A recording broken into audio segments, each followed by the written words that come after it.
The Federation of Merchants Association Singapore says gains from CDC vouchers are not evenly felt across merchants, as digitally savvy merchants tend to attract more customers.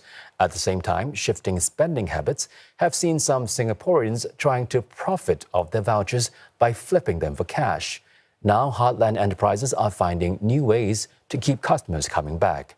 Nasha Rohim with this report. Collector Junius Chia is on the hunt at a supermarket, but he's not shopping for groceries.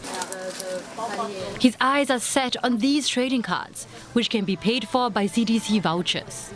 First of all, it won't break your bank, and also it is accessible. There are a lot of shops in Singapore that sells these products, and there are also hobby groups as well online that gives you the opportunity to buy, sell and trade on the platform. There's a certain sense of investment element to it. We have collectors that are in it just to buy and keep it in hopes that in future the card prices will rise and then they can make a profit out of it. But the returns aren't always guaranteed. Out of our $9.30 investment, we essentially got back about $2. CNA understands that profiting from the use of CDC vouchers by reselling cards does not break the rules, so long as the vouchers aren't exchanged for cash or used to buy control items like lottery products.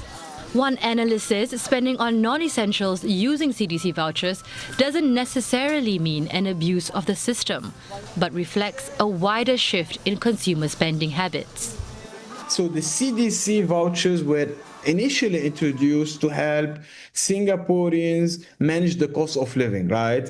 However, the use of these vouchers indicate how people essentials are changing, right? That said, we need to recognize that the definition of essentials is becoming more psychological, more personally, especially in high-stress societies, in high-cost environment like post-pandemic Singapore. Over 23,000 merchants across Singapore accept CDC vouchers. This ranges from supermarkets, hawkers, to even pet stores. Here in Chinatown, some retailers told me that these vouchers take up to half of their daily sales.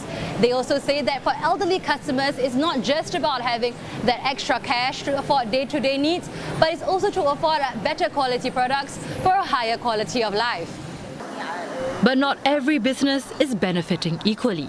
The Federation of Merchants Association Singapore says digitally savvy firms tend to attract more customers, while older hawkers and shopkeepers are struggling. Some aren't even on board at all. About 8 to 10% who have yet to board CDC journey, not accepting CDC vouchers yet.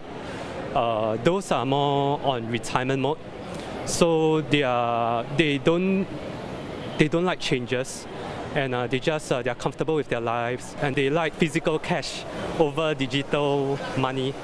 To reap the full benefits of CDC vouchers, FMAS is urging businesses to offer joint deals or improve merchandise displays. This way, CDC vouchers aren't just about what to buy, but how to build community support for heartland enterprises.